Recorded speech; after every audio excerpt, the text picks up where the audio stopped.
My name is Chelsea Morgan, and what happened on Easter last year still burns in my memory. My younger brother Justin smirked and said it loud enough for everyone to hear when my 7-year-old daughter Kaylee unwrapped her Easter basket, a cheap old doll with one arm missing tangled hair and faded paint. He leaned back and announced, "That's exactly the kind of gift for poor kids." Meanwhile, his 5 children were tearing through shiny boxes filled with brand new electronics, wireless headphones, designer clothes, and high-end toys that probably cost more than my monthly car payment. My mom, Patricia, actually chuckled and added, "It suits the ones who aren't good enough." The Easter brunch at my parents' house in the suburbs was supposed to be joyful outdoor table loaded with ham fruit salad, warm rolls, and spring flowers. Our family always agreed to fill Easter baskets not just for the kids, but also with small gifts for the adults to make the day feel special for everyone. Kaylee sat there quietly, head down, clutching the hem of my dress, trying so hard not to let her disappointment show. In that instant, I realized this wasn't an oversight. It was deliberate disrespect. My heart pounded. I stood up, walked straight to my car, grabbed the stack of carefully chosen personalized gifts I'd spent weeks preparing for everyone, slammed them down on the table, looked them all dead in the eye, and said calmly but firmly, "From now on, none of you will get a single thing from me again." The entire backyard went dead silent. Forks froze midair. Then Justin exploded, yelling at the top of his lungs. If you've ever watched your own child get treated like an afterthought while everyone else gets spoiled, especially by your own family, hit that like button, subscribe, and stay tuned. What I did next changed everything. The spring breeze picked up slightly, rustling the napkins on the table, but no one moved to fix them. I could feel the weight of every pair of eyes on me, waiting for what came next. I didn't hesitate. I stood up slowly, walked over to the corner of the patio where I had placed the large canvas tote earlier that morning. Inside were all the gifts I had spent weeks choosing, each one wrapped with care, tagged with handwritten notes, selected specifically for the person who would receive it. For my nephews and nieces, I had picked out books they had mentioned wanting the latest in their favorite series, plus small accessories like bookmarks and reading lights because I knew how much they loved reading before bed. For Patricia, I had found a high-quality set of stainless steel cookware she had admired online months ago, pieces she said she could never justify buying herself. For Dennis, a complete toolkit with the exact brand of wrenches and screwdrivers he always complained his old set was missing. And for Justin, a premium leather wallet with his initials embossed, something practical, but thoughtful, that I thought might help him feel a little more put together. I lifted the tote and carried it back to the center of the table. Without a word, I began placing each wrapped package back into the bag one by one, deliberately and calmly. The crinkle of the paper was the only sound for several long seconds. Justin broke first. "What are you doing? You can't just take everything away like that." I didn't look up. "I'm taking them home. They don't belong here anymore." Patricia's voice rose sharp and incredulous. "Chelsea, this is ridiculous. You're acting like a child throwing a tantrum. Those gifts are for the family. They were," I said evenly, zipping the tote closed. "Until today." Dennis finally spoke, his tone low and measured. "You don't have to do this. We can talk about it later." I turned to him, then meeting his eyes for the first time since the brunch began. "We've talked plenty over the years. Talking hasn't changed anything." I slung the tote over my shoulder and took a single step toward the driveway. That's when Justin stood up so fast his chair scraped loudly against the patio stones. "You're seriously walking away with all of that? After everything we've done for you," I stopped and turned back. "Everything you've done for me." "Like what, Justin? Tell me one time you've helped me without expecting something in return. One time you've covered a bill, watched Kaylee when I was working late, or even just called to check on us when things were tough." He opened his mouth, then closed it again. The silence was answer enough. Patricia stepped forward, her hands clasped in front of her like she was trying to hold the moment together. "You're hurting the children with this. They were so excited to see what you brought. You're punishing them for something they didn't do." I looked at her steadily. The children were excited because they knew they'd get something nice. Kaylee was excited too until she opened her basket and saw what you thought she deserved. Where was the concern for her feelings then? Justin crossed his arms. "She's 7. She'll get over it." Kids bounce back. I felt something tighten in my chest, but I kept my voice level. "She's 7. And she just learned that in this family, some kids get celebrated while others get dismissed. That's not something she'll just get over. Not when it comes from the people who are supposed to love her most." I adjusted the tote on my shoulder. "I've spent years making sure your children never felt that way. I paid for their activities, their school supplies, their clothes when things were tight. I did it because I believed family takes care of family. But today, I watched you all decide that my daughter didn't deserve the same consideration." Patricia's face hardened. "You're twisting everything. We love Kaylee. We just thought. You thought a broken doll was fine for her." I finished, while using my money to buy the best for everyone else. "That's not love. That's convenience." I took another step toward the car. Justin moved to block the path, not aggressively, but enough to make it clear he wasn't ready to let this end. "You're making a scene," he said. "Everyone's watching. Think about how this looks." I looked past him at the table, the half-eaten plates, the wilting flowers, the children who had gone quiet, sensing the shift in the air. "How it looks," I repeated. "It looks like someone finally said no. And honestly, it feels long overdue." I didn't wait for a response. I walked around him, tote in hand, and headed toward the driveway. Behind me, I heard Patricia mutter something about ungratefulness. Justin cursed under his breath, but I didn't turn back. The sun was still bright, the sky clear, but the warmth of the day felt distant now. I reached my car, opened the trunk, and placed the tote inside carefully. Then I closed it, got behind the wheel, and started the engine. As I pulled out of the driveway, I glanced in the rearview mirror. The table was still there, the family still frozen in place, watching me leave. I didn't feel triumphant. I didn't feel angry anymore either. What I felt was something quieter, something final. Relief. Because for the first time in years, I had chosen my daughter's dignity over everyone else's comfort. And I wasn't going back. The moment the last word left my mouth, the air on the patio thickened. No one spoke. The only sound was the faint rustle of leaves in the trees lining the yard. I didn't wait for permission. I turned, walked to the far corner where the large canvas tote sat untouched since I arrived. Inside were the gifts I had chosen, with intention, each one wrapped in soft pastel paper, tied with thin ribbon, labeled with small cards I had written by hand late at night after work. I lifted the tote and carried it back to the center of the table, setting it down with a soft thud that seemed louder than it should have been. Without looking at anyone, I began unpacking the packages one by one, laying them out in front of the empty chairs. First came the books for the older nephews, 2 hardcovers from the fantasy series they had talked about nonstop during our last family call. Then the reading lights with adjustable brightness, the kind they could use without keeping the whole house awake. Next, the small sketch pads and colored pencils for the younger ones, because I remembered how much they loved drawing during holidays. I placed the stainless steel cookware set for Patricia, 5 pieces heavy-bottomed, the exact brand she had shown me on her phone months earlier, saying she wished she could afford them. Beside it went the leather toolkit for Dennis, complete with the metric wrenches he always complained his old set lacked, plus a magnetic strip for organization.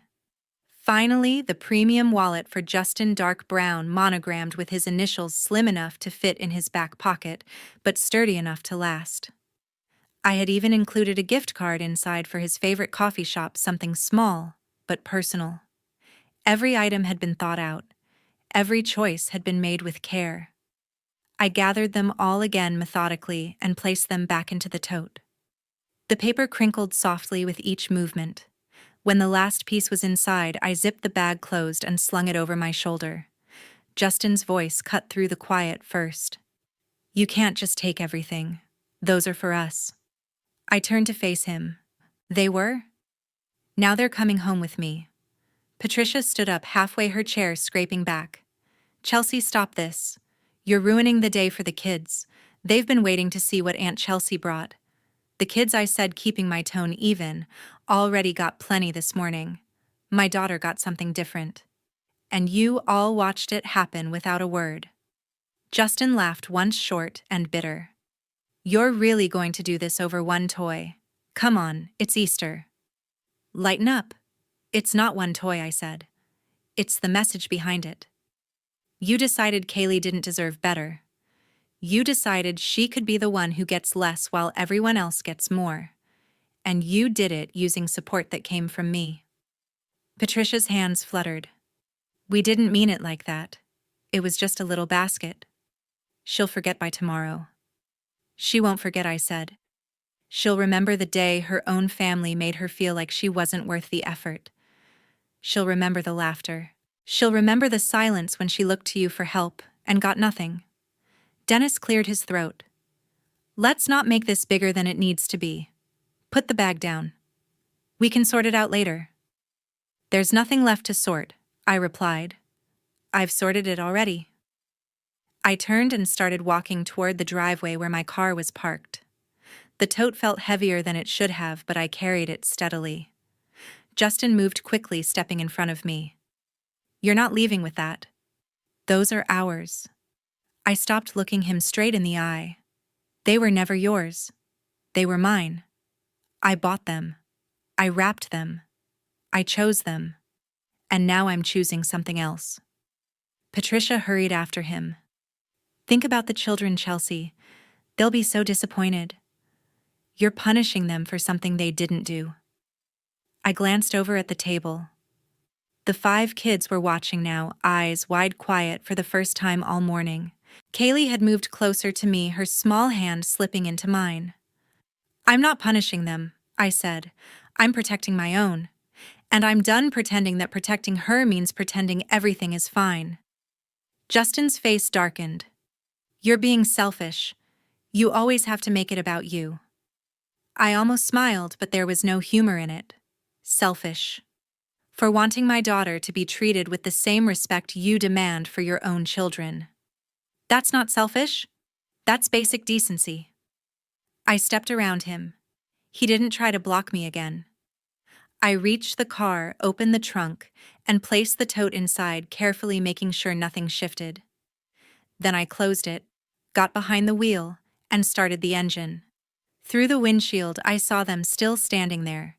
Justin with his arms crossed, Patricia with her hands on her hips, Dennis sitting back down as if nothing had happened. The children were clustered near the table, looking uncertain. I backed out of the driveway slowly. No one waved. No one called after me. As the house grew smaller in the rearview mirror, I felt the knot in my chest loosen just a little. Not because I had won anything, but because, for the first time in a long time, I had chosen what was right for my child instead of what was easy for everyone else. And that choice had a weight all its own. The drive home felt longer than usual. The sun was dipping low, casting long shadows across the quiet suburban streets. Kaylee sat in the back seat, her small hands wrapped tightly around the broken doll. She hadn't said a word since we left. Every few minutes I glanced in the rearview mirror and saw her staring out the window, the toy pressed against her chest like a shield. When we pulled into the driveway of our small house, the porch light was already on. I turned off the engine and sat there for a moment, keys still in my hand. The quiet was different here, clean without the weight of expectation. I unbuckled my seatbelt. "Come on, sweetheart. Let's go inside." Kaylee nodded without looking at me and followed me up the steps. Once we were in the living room, she curled up on the couch with the doll in her lap. I turned on a lamp, then went to the kitchen to get her a glass of water. When I came back, she was still in the same position, eyes fixed on the toy. I sat beside her for a while, not speaking. Then I reached for my phone on the coffee table. The banking app loaded quickly. I tapped into the account I shared with Justin, the auxiliary card I had added his name to years ago for emergencies. It was supposed to be used only if someone needed immediate help, a hospital bill, a broken down car, something serious. Never for everyday spending. That was the agreement. The transaction list appeared. I scrolled slowly. The first charge was from an electronics store, $799 for a tablet, then $249 for wireless headphones. A jewelry site showed $412 for a set of children's bracelets, another $350 from a toy retailer, a clothing store at $520. The list went on. Over $3,000 in 1 week. Every single purchase matched the gifts his children had opened that morning. Not one notification, not one message asking if it was okay. Not one call to check the balance or explain. My thumb hovered over the screen. I felt something cold settle in my stomach. Not anger exactly, but a kind of clarity. I tapped the card details. The option to freeze the card appeared. I selected it. The screen refreshed, and the card status changed to inactive. Then I called the bank. The automated system routed me to a representative after a short wait. I explained the situation calmly, unauthorized use beyond the agreed purpose charges that exceeded any emergency need. The woman on the line was professional, asked for verification details, then noted everything in the system. "We can flag these transactions for review," she said. "Since it's an auxiliary card under your primary account, you have full authority to restrict access. The charges will be held pending investigation, but the card is locked now." I thanked her and ended the call. I opened the Notes app on my phone and typed a quick internal record: date Easter Sunday. Reviewed auxiliary card activity. Discovered charges totaling over $3,000 used for non-emergency purchases, electronics, jewelry, toys without prior approval or notification. Card frozen immediately. Called bank to confirm restriction and request review for potential misuse. Agreement was for emergencies only. No further access permitted. I saved the note and attached screenshots of the transactions. The house was quiet except for the soft hum of the refrigerator. Kaylee had shifted slightly, resting her head on the arm of the couch. The broken doll lay beside her, one plastic eye staring up at the ceiling. I set the phone down and looked at her. She hadn't moved much, but she wasn't crying. She was just still. I walked over and sat on the floor in front of her. "You okay, baby?" She nodded once, small. "It's okay, Mom. The doll is still cute." I reached out and brushed a strand of hair from her face. "We'll get you a new one. A really good one. But for now, you're right, it's still cute because you're holding it." She gave a tiny smile, then went back to staring at the doll. I stayed there on the floor for a while, watching her breathe evenly. The anger I expected didn't come. Instead, there was something steadier. Resolve. I had given them access because I trusted them to respect boundaries. They hadn't. Now those boundaries were gone permanently. I stood up, turned off the lamp, and guided Kaylee to her room. She changed into pajamas without complaint, climbed into bed, and pulled the covers up. I kissed her forehead. "Sleep well," I whispered. She closed her eyes. "Night, Mom." I left the door cracked and went back to the living room. The phone was still on the table screen, dark. I picked it up one last time and opened the banking app again. The card was still frozen. The charges were still listed. I locked the app, set the phone to silent, and placed it face down. For the first time in years, I felt the balance shift. Not toward revenge, toward freedom. The doorbell rang at 8. I was in the kitchen rinsing Kaylee's glass when the sound cut through the quiet house. Sharp, insistent. 2 rings, then a pause, then 3 more. I dried my hands and walked to the front door, already knowing who it would be. Through the peephole, I saw them both, Justin and Patricia, standing on the porch. They were still in the same clothes from brunch. Justin's button-down slightly wrinkled Patricia's light cardigan buttoned wrong. Their faces were tight-lit by the porch light. I opened the door but didn't step aside. Justin spoke first, voice low but urgent. "We need to talk. Now." Patricia stood behind him, arms crossed, eyes fixed on me. I kept my hand on the doorframe. "Kaylee's asleep. Keep it down." They followed me into the living room. I didn't offer seats. They stood anyway. Justin started pacing a small circle near the couch. "The card is frozen. The stores are calling. They're saying the purchases are on hold. If we don't fix this tonight, they're going to reverse everything. The kids will lose their gifts." Patricia added quickly, her tone clipped. "They already opened them. Some posted pictures online. If the stores take them back, everyone will see. The whole family will know what happened." I leaned against the wall, arms folded. "You used the card without asking. For non-emergencies. That's why it's locked." Justin stopped pacing and faced me. "It was for the kids. For Easter. We didn't think you'd mind. You've always helped before." "Helped," I repeated. "That's what you call it." Patricia stepped closer, her voice dropping to that cold, measured tone she used when she wanted to sound reasonable. "You're abandoning your brother, your nieces and nephews. What kind of person does that? What will people think when they hear you cut them off over a misunderstanding?" Justin nodded. "The family will talk. Cousins, aunts, everyone. They'll say you turned your back on us. On the kids. How are we supposed to explain that I looked from one to the other? You're worried about what people will think? Not about what you did." Justin's jaw tightened. "We did what we had to for our children. You wouldn't understand. You only have one." The words landed like a slap, but I didn't flinch. "I have one. And I'm making sure she knows she's worth more than a second-hand toy while everyone else gets new things paid for with my money." Patricia shook her head slowly. "You're being dramatic. The card was there for family. You gave it to us. Now you're punishing us for using it." "I gave it for emergencies," I said.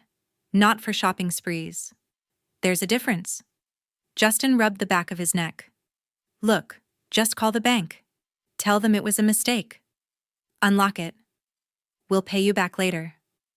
"We always do." "You don't always do," I said quietly. "You take. Then you expect more." Patricia's eyes narrowed. "After everything we've been through together. After all the years. You're going to throw it away because of one day," I echoed.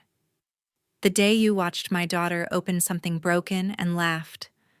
The day you used my support to make sure your children had everything and mine had nothing. That's not one day. That's a pattern." Justin took a step forward. "If you don't fix this, the kids lose their Easter. They'll remember it was you who took it away." I met his gaze. "They'll remember their parents made choices that had consequences." Silence stretched between us. Patricia broke it first, her voice icy. "You're choosing to leave us in the dark. To let your nieces and nephews suffer.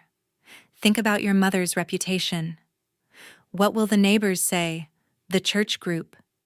Everyone will know you abandoned your own blood." I pushed off the wall.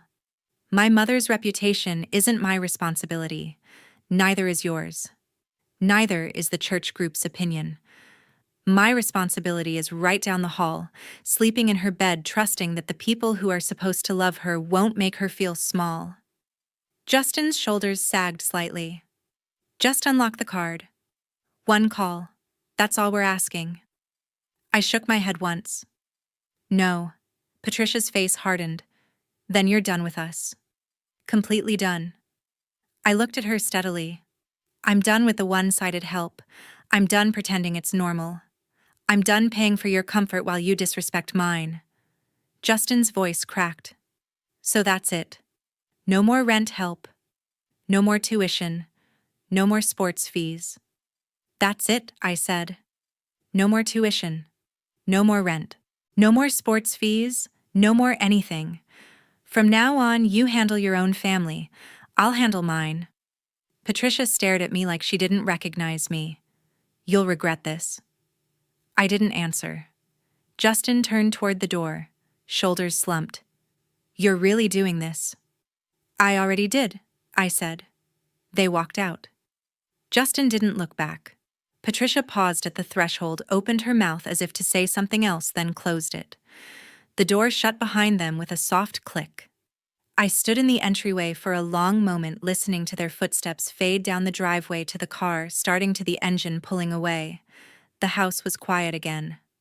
I locked the front door, turned off the porch light, and walked back to the living room. Kaylee's bedroom door was still cracked. I peeked in. She was asleep, one arm draped over the broken doll. I closed the door gently. Then I went to the couch, sat down, and let out a long breath. For years, I had carried the weight of everyone else's needs. Tonight, I set it down. And the world didn't end. It just got a little lighter. 3 weeks passed in silence. No calls, no texts, no emails. The group chat I had muted long ago stayed empty. My phone felt lighter without the constant notifications. I kept my routine simple: work during the day, evenings with Kaylee, homework, dinner, a book before bed. She asked about the family just once on the second Sunday. Are Grandma and Uncle coming over anymore? I told her the truth gently. Not for a while, baby, but we're okay. She nodded and went back to her drawing. That was it. The first real sign came through a mutual friend who still talked to Justin's wife. Word got around quietly.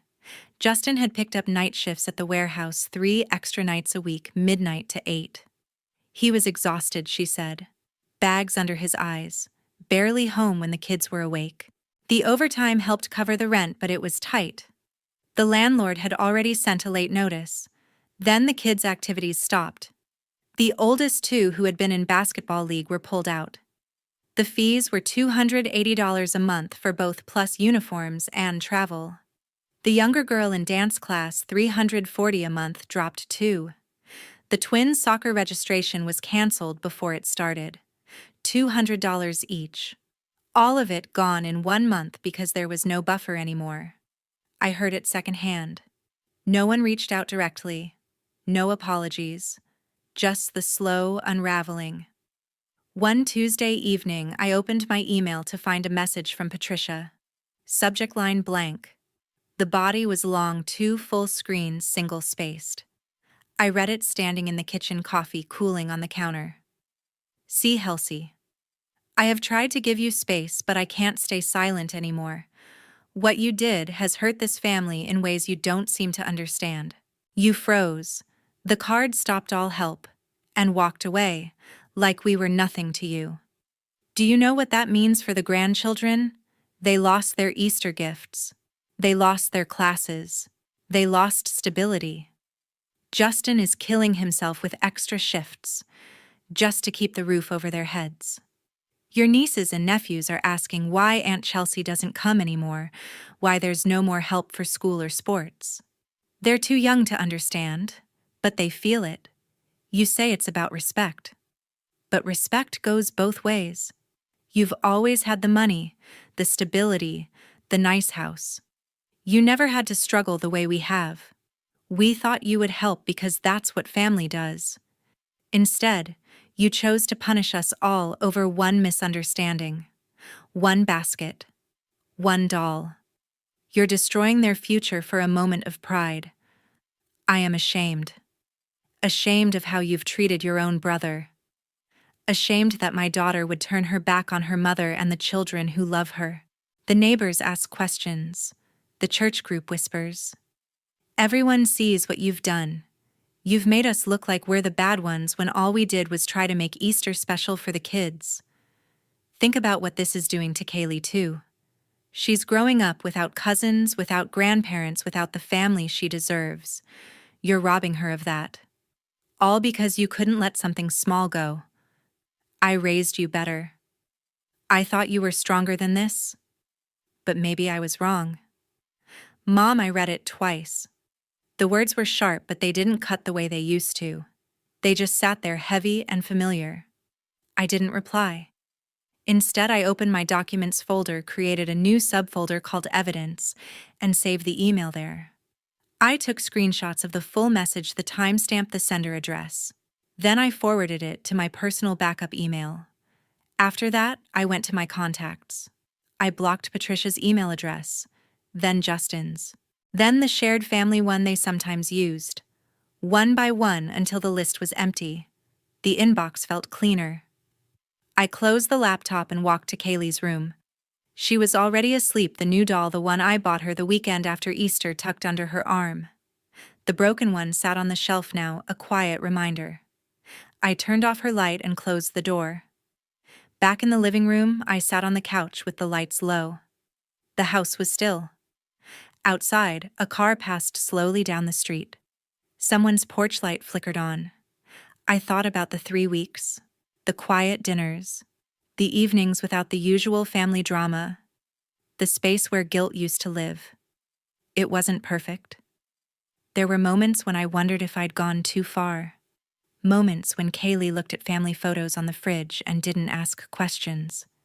Moments when I missed the good parts, the holidays before the tension, the small laughs. But those moments passed. Because every time I looked at my daughter, I saw her smile again. I saw her laugh without hesitation. I saw her open gifts without bracing for disappointment. And that was worth more than any rent check or tuition payment. I had stopped paying for their comfort. Now I was paying for ours. And for the first time in years, the balance felt right. The following Easter arrived quietly. No big family plans, no crowded table, just the two of us. I woke early and started in the kitchen. I roasted a small ham, glazed it with honey and mustard the way Kaylee likes. I chopped fresh fruit for a simple salad, strawberries, blueberries, a little mint from the pot on the windowsill. I baked rolls from scratch, the kind that fill the house with warm yeast smell.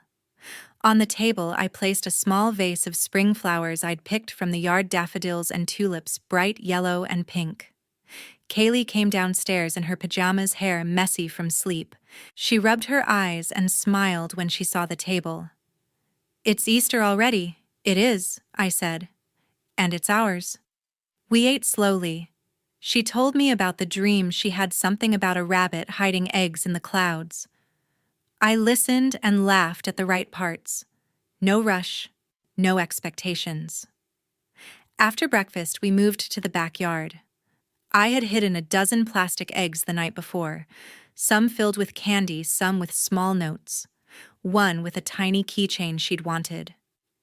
I gave her a basket lined with green grass paper. "Ready?" I asked. She nodded, eyes bright. "Go."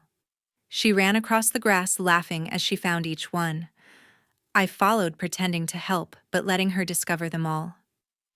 When the last egg was in the basket, she sat on the patio steps and opened them one by one. The candy went straight into her mouth. The notes made her giggle. The keychain she clipped to her backpack immediately. Then I handed her the real gift, the one I'd wrapped separately. She tore the paper carefully. Inside was the new doll, soft hair, bright eyes, full arms and legs, a dress with tiny flowers. It looked nothing like the old one. It looked like something made for her. Her face lit up. "Mom, she's beautiful. She's yours," I said. "No missing parts. No old paint. Just new." She hugged the doll tight, then hugged me. "This is the best Easter ever." "Why?" I asked softly. She looked up, serious for a moment. "Because no one made me sad. It's just us, and we're happy." I pulled her close. That's all I wanted. We spent the rest of the day outside. She played with the doll on the grass.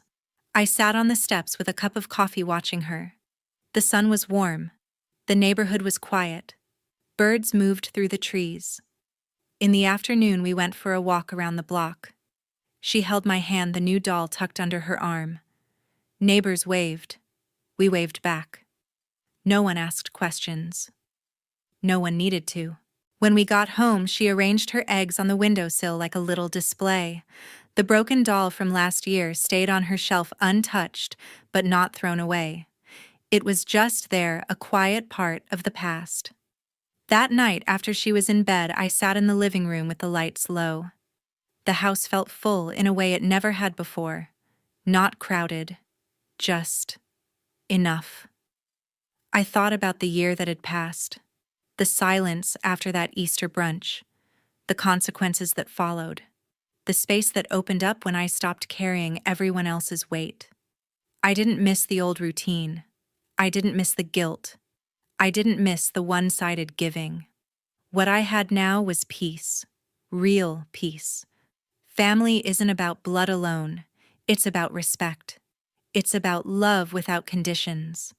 It's about making sure the people you care about most feel valued, not just tolerated. When someone uses your kindness to hurt the one person who matters more than anything, the answer isn't to keep giving. The answer is to stop. Setting boundaries isn't cruel. It's protection. It's choosing your child's worth over everyone else's comfort. And I will never regret making that choice. Kaylee is growing up knowing she is enough. She is loved. She is seen. That is the only legacy that matters. I turned off the lamp and went to bed. The next morning, she woke up smiling,